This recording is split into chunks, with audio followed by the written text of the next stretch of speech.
Welcome back to Hardware Unboxed. Today we're checking out Intel's latest generation of Core series processors. Now this 14th generation is launching with the Core i9-14900K, Core i7-14700K, and Core i5-14600K, and we have all three of them on hand for testing. Now, you might be wondering what Intel's new 14th generation CPUs have to offer. What makes this generation different to the previous generation? Well, before we find out, today's video is sponsored by ASUS and their fantastic ROG Strix XG27 AQMR gaming monitor.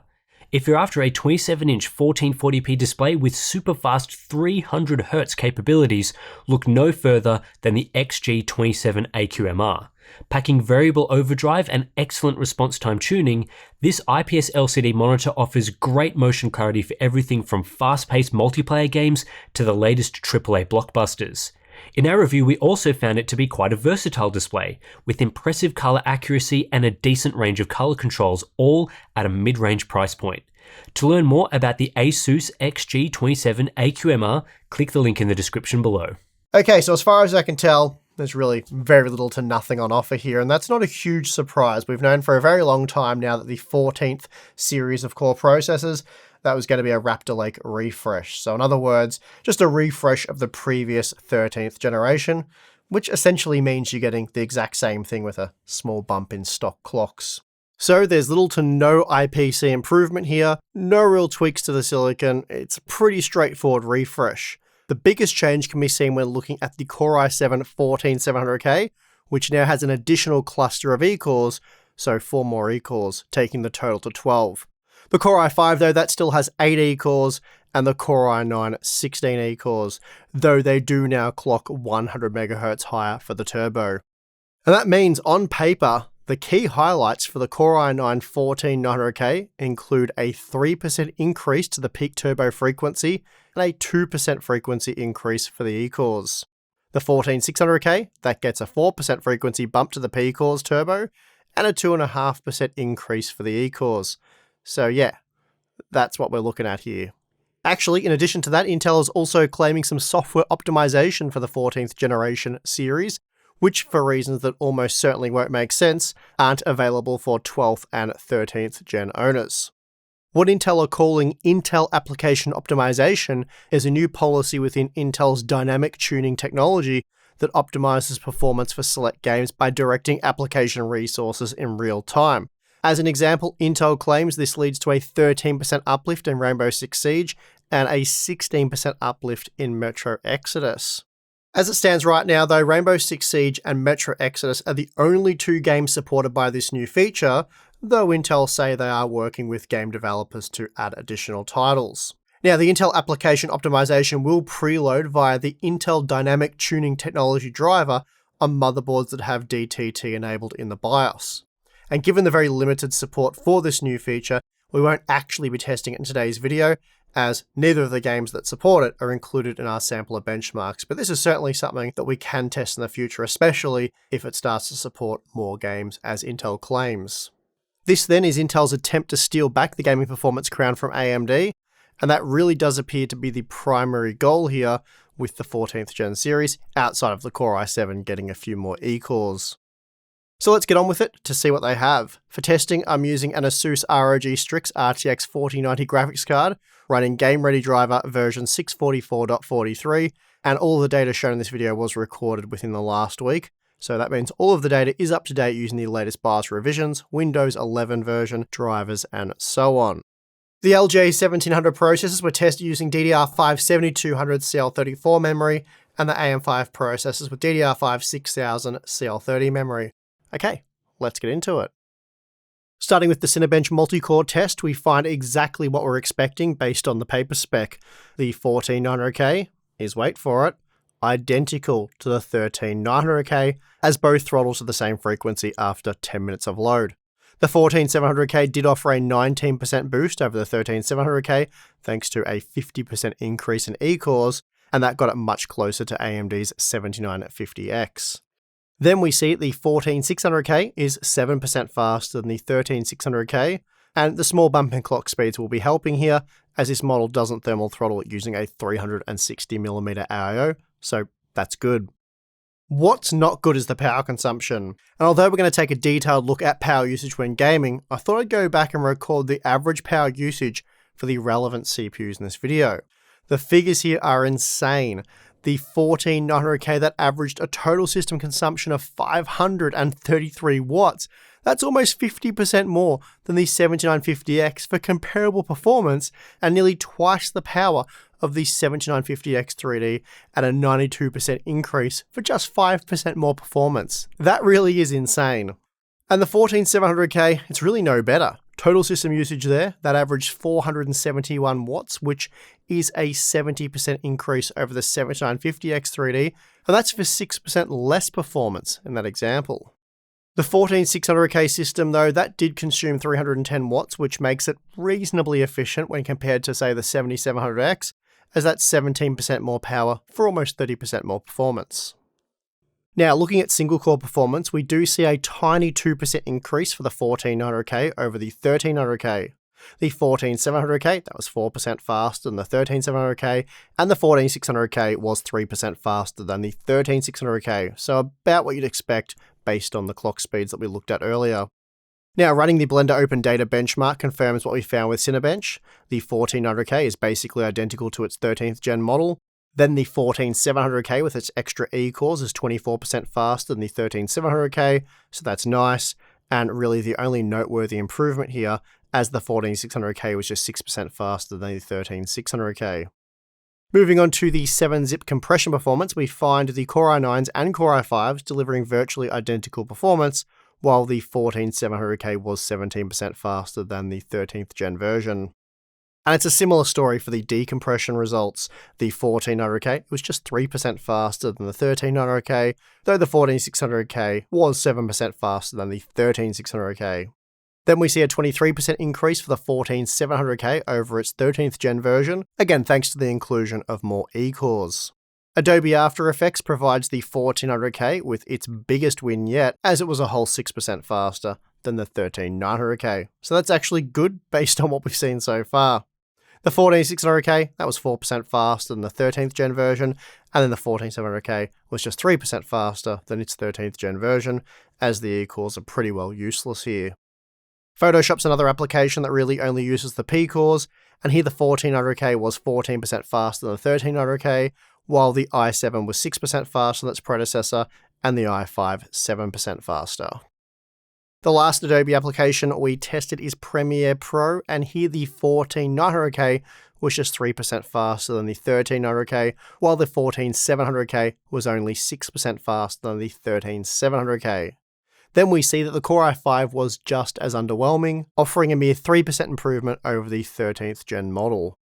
Now, the last application benchmark that we have is a browser benchmark, so more of a general use type test, and the results here are pretty typical. The 14th gen i9 offered a mere 3% uplift, 5% for the i7, and then 7% for the i5. Now for the gaming benchmarks, and we'll start with Factorio. The Factorio box is the typical sort of Factorio benchmark that most seem to run, and it's the version that we've used previously. But it has been brought to my attention that this can be a misleading test, as it's based on a very small map and doesn't really represent performance in this title, especially for the bigger maps.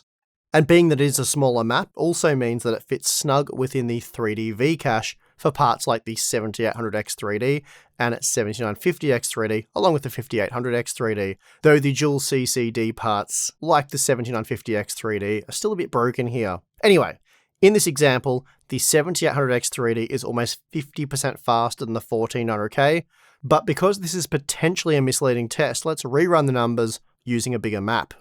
And doing so dramatically changes the numbers, and now the 14900K and 13900K are the fastest processors tested, just beating the 7800X 3D by a 2% margin. When compared to the 13th and 14th gen models though, we are looking at identical performance in this test. Okay, time for some FPS numbers, and we'll start with Baldur's Gate 3, which has been benchmarked in the city of Baldur's Gate, and this is a very CPU demanding section of the game. Firstly, the 14th gen models, they're not really offering anything in the way of extra performance over the 13th gen versions. We're seeing up to 3% in this example. And that's a problem for Intel, as it means the Zen 4 3D V-cache parts are over 15% faster. The 7950X 3D, for example, that was 17% faster than the 14900K. And while running these benchmarks, I measured the average total system power consumption, and here we see, despite being 17% faster, the Ryzen 9 7950X 3D actually lowered the total system draw by 15%, making it significantly more efficient than the 14900K in this example. Next up, we have Hogwarts Legacy with Ultra Ray Tracing enabled, and here the 7950X 3D was just 3% faster than the 14900K, though the 7800X 3D, that was 5% faster. When compared to the 13900K, the 14900K boosted performance by 1%, and sadly we saw the same insignificant gains for the 14700K and 14600K. Again though, it's power consumption that's a bit of an issue for Intel. Despite being slightly slower than the 7950X 3D, the 14900K did raise total system power usage by 21%, which is a massive increase in power. Now, despite being an AMD sponsored title, Starfield runs very well on Intel processors, and as a result, the 14900K was a massive 17% faster than the 7950X 3D, and that's despite offering no performance improvement over the 13900K. Interestingly though, the new 14700K, that was 8% faster than the 13700K in this test, while the 14600K, that offered no real improvement over the 13600K. Then if we again look at power, we see that although the 14900K was 17% faster than the 7950X 3D, it pushed total system usage 40% higher in order to achieve that, meaning in this example, the 3D V-cache part was still more efficient. Moving on to Cyberpunk 2077 Phantom Liberty, here we see the 3D V-cache processors again perform really well. For example, the 7800X 3D, that was 10% faster than the 14900K, while the 7950X 3D, that was 7% faster. Unfortunately though, when compared to their 13th gen versions, the 14900K and 14700K provided just a 2% uplift, and then we see just a mere 1% uplift from the 14600K. So obviously some very weak performance gains there. And then we're looking at power, we see that the 14600K matched the total system usage of the 7800X 3D, despite the AMD processor being almost 20% faster in this example. This also highlights the primary issue with the Core i9 series, the 14900K, that pushed total system usage almost 30% higher than the 7800X 3D for less performance. Frame rates in The Last of Us Part 1 were very competitive between the AMD and Intel processors. That said, we also saw no real change in performance from the 13th gen to the 14th gen processors outside of what can be accounted for by a small bump in frequency. And here we see that AMD Zen 4 3D V-cache processors are extremely efficient in The Last of Us, matching the performance of the Core i7 and i9 processors while consuming significantly less power. For example, the 14900K, that pushed total system usage to 657 watts, and that's an almost 40% increase over the similar performing 7800X 3D. The 3D V-cache processors are also very impressive in Star Wars Jedi Survivor, with the 7800X 3D delivering 14% more performance than the 14900K. Meanwhile, the Core i9 was just 4% faster than the 1300K, while the i7 and i5 models offered no performance gain over their predecessors. Then when compared to the non-3D V-cache models, the Raptor Lake CPUs, they did perform well. The 14600K, for example, that was faster than the 7950X. Once again though, it's power consumption that's a big problem for Intel. The 14900K, it pushed total system usage to 571 watts, and that's a 5% increase over the 1300K, and a massive 27% increase over the 7800X 3D. Next up we have ACC, which is a title that's well known to really enjoy the 3D V-cache processors, and we're certainly seeing that here, to devastating effect for Intel. The 7800X 3D, for example, it's 30% faster than the 14900K and 14700K, and neither 14th gen model was much faster than the 13th gen versions. Still, when compared to the standard Zen 4 processors, the Raptor Lake CPUs, they're quite impressive. The 14900K, for example, that was 10% faster than the 7950X. Given the massive performance advantage the 3D V-cache CPUs enjoyed in this title, it's a given that they'll be more power efficient. That said, the 14900K only increased total system usage by 13%, and this is because ACC is a very lightly threaded title. Next up, we have Spider-Man Remastered using the high-quality preset with high ray tracing enabled, and again, the 14th gen parts are offering very little over their 13th gen models, and this meant the 14900K couldn't quite knock off the 7800X 3D, and it was well down on the 7950X 3D. This also means that in this example, the 14900K increased total system power draw by almost 50% when compared to the similar performing 7800X 3D. That is just insane. Even when compared to the faster 7950X 3D, you're looking at an almost 40% increase in power usage for the entire system. That is nuts. Next up, we have a Plague Tale Requiem, and again, the new 14th gen CPUs have little to nothing to offer over their previous generation parts.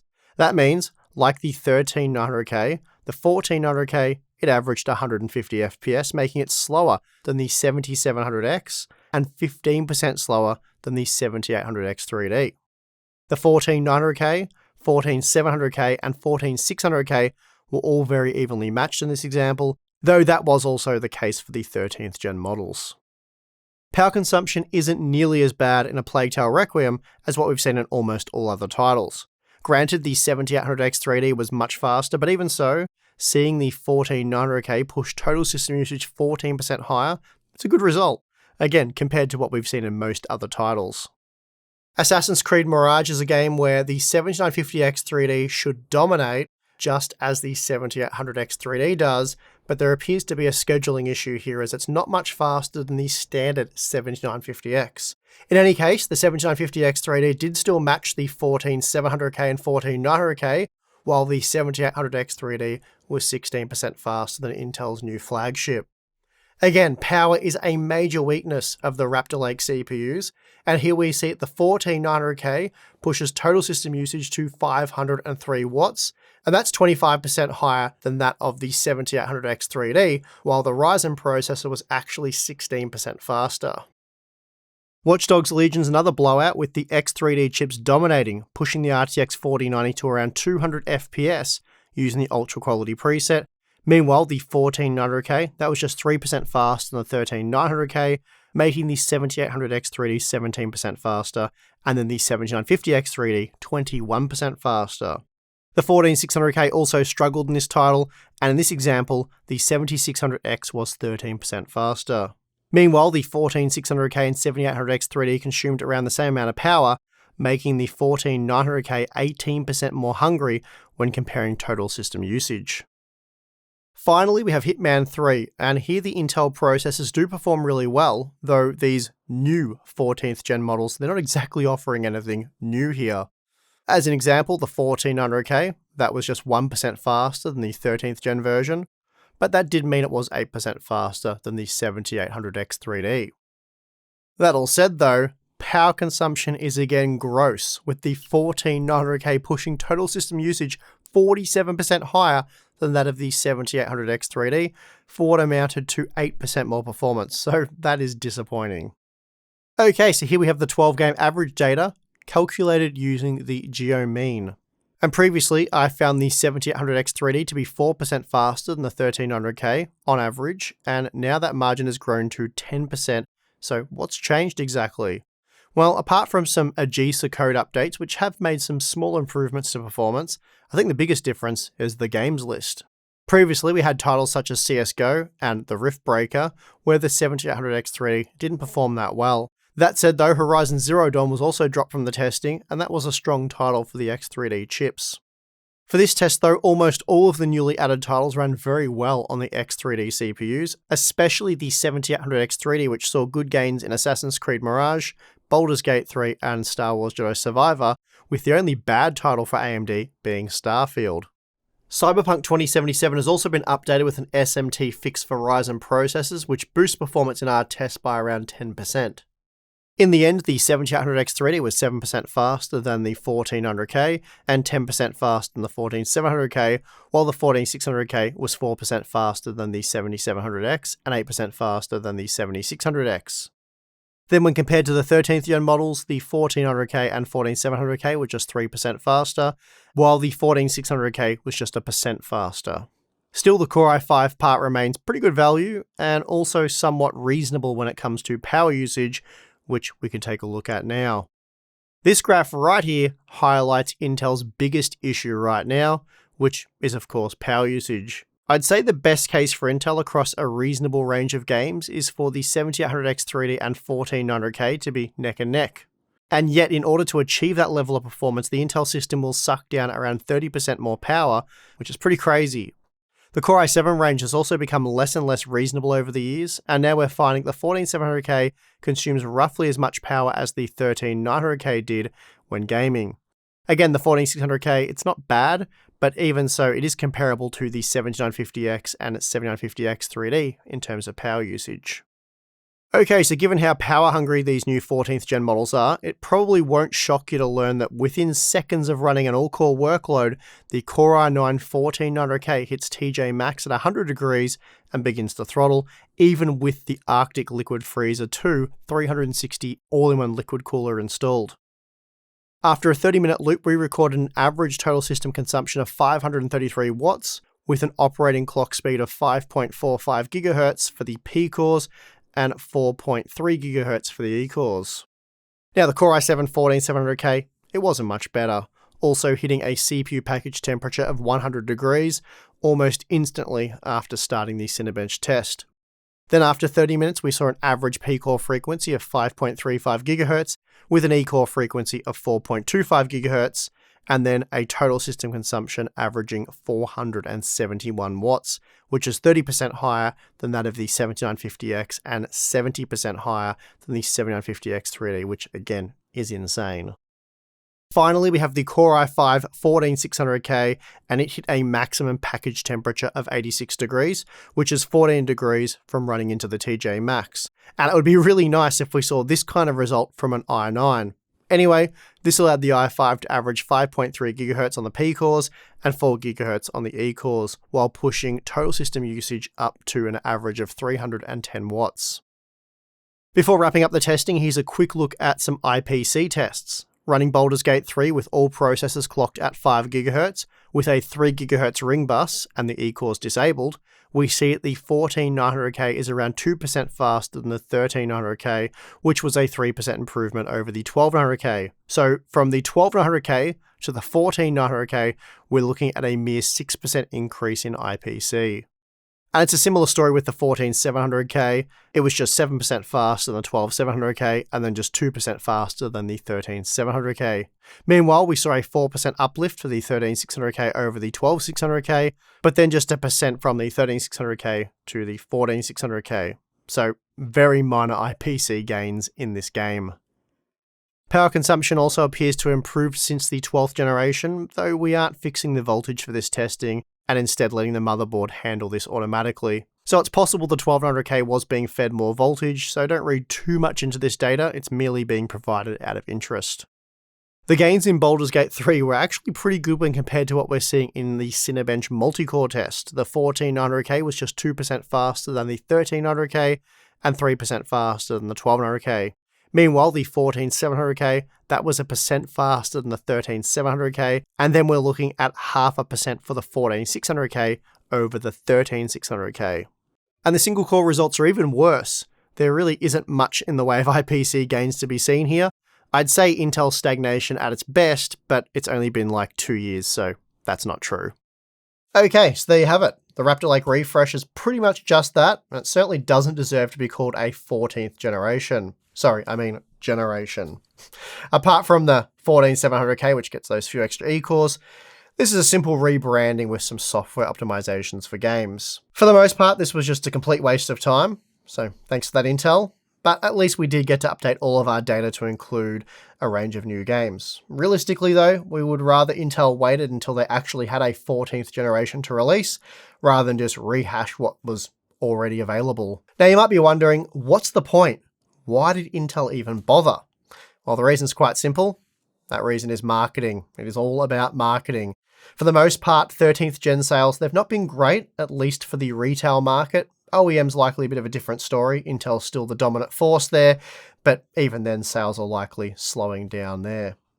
As an example of the retail market, we have the Amazon bestsellers list for CPUs, which is updated every hour. And the example that you're looking at here was recorded over the weekend, but it almost always looks like this and has done for years now. And what you're seeing here is AMD CPUs dominating the top 10 on a major online seller, with AMD taking 7 of the top 10 spots. Oddly, Intel's best seller right now is the 11900K in 4th spot, which is an unusual CPU to have here, but like I said, this list is updated every hour. In any case, if you go check right now, I can almost guarantee you that you'll mostly find AMD CPUs in the top 10. So rather than heavily discount the 13th gen parts, allowing them to better compete with the Ryzen 7000 series, Intel has opted to disguise those parts as a flashy new 14th generation in the hope that this will boost interest in their desktop processors. And speaking of prices, the 14900K, that is set to come in at around $600 US, so about the same price as the 13900K, which can now be had for $570 US. And that's a rough price point for Intel, given that the 7950X 3D is at $650 US right now, while the 7800X 3D, that can be had for just $370, making it by far the best value option for gamers. Then, if it's productivity that you're interested in, the 7950X, it's really hard to beat at $580, as the 16 big cores, if you will, often end up being faster for complex workloads. Now, the 14700K, that's a nice upgrade over the 13700K, and I'm not saying if you had a 13700K, you'd upgrade to the 14700K. I mean more if you were going to buy a 13700K but hadn't done so yet, for roughly, or what should roughly be the same money, the same MSRP, the 14700K is a nice upgrade. Though while the 13700K is meant to cost around $420 US, it can be reliably found down around $365 right now. So if the 14700K jumps in at $420, it will be competing directly with the 7900X, and that's a matchup that suits the Intel processor rather well. If your priority is productivity, then I think the Core i7 is the better buy. And in fact, the same is also true for gaming. But if your focus is gaming, then the cheaper 7800X 3D instantly becomes the go-to option. Then there's the Core i5-14600K, which is set to cost $330 US. But again, the 13600K can be had for $285 right now, making it the better buy given they are essentially the same CPU. And looking across our productivity benchmarks, the 14600K can be seen mixing it up with the Ryzen 7 7700X, which costs $300 right now. For gaming, the Core i5 was generally faster, though we're only talking about just 4% faster on average across the 12 games tested, so overall, the experience here is going to be much the same. And then I guess summarizing all of this, in a nutshell, the advantage of the Intel CPUs is generally strong performance. I'd say performance was very consistent across a wide range of applications and games, so that's good. The key disadvantages though, when compared to the competing AMD parts, is the much higher power consumption, and I really can't stress that enough. The power consumption of these Intel parts is just ridiculous. And then there's the platform, which, as we've known for a long time now, it's effectively dead moving forward, as in there'll be no more LGA 1700 processors, and really, that was true after the 13th gen series arrived, given that the 14th gen is nothing more than a refresh. So if you were to buy a Core i7 14700K, for example, you will need a new motherboard if you wish to upgrade beyond a 14900K in the future. On the other hand, AMD's AM5 platform, that will support future CPUs. How many is unclear at this point, but the potential to slot in what might be an 8800X 3D, for example, on your existing AM5 motherboard, that'd be a nice bonus. Whether or not AM5 will be as successful as AM4 was is yet to be seen, so I wouldn't weigh your decision too heavily on this one, but it is a factor for sure. At the end of the day, an official price cut from Intel for their 13th gen range would have been worlds more exciting than what we ultimately got. So that's a bit of a shame. Of course, Intel does want to try and drum up interest in their products without reducing margins. And this sort of fake 14th generation is an attempt at doing just that. And that's going to do it for this video. If you enjoyed it, please do give it a like, subscribe for more content. Don't think there'll be too much more 14th gen content on the channel, though I do plan on doing a dedicated sort of in-depth look at IPC between the last few generations, and then maybe sort of a look at the progress over the last 10 years. Those sort of comparisons are generally a bit of fun. So yeah, like I said, subscribe if you're interested in that. Also, we have Floatplane Patreon. If you want to get some more Hardware Unboxed goodness, you get access to exclusive live streams, Discord server, behind the scenes content, and Q&As. So check that out if you're interested. But if not, perfectly fine. And I would like to thank you for watching this video. I'm your host, Steve. See you next time.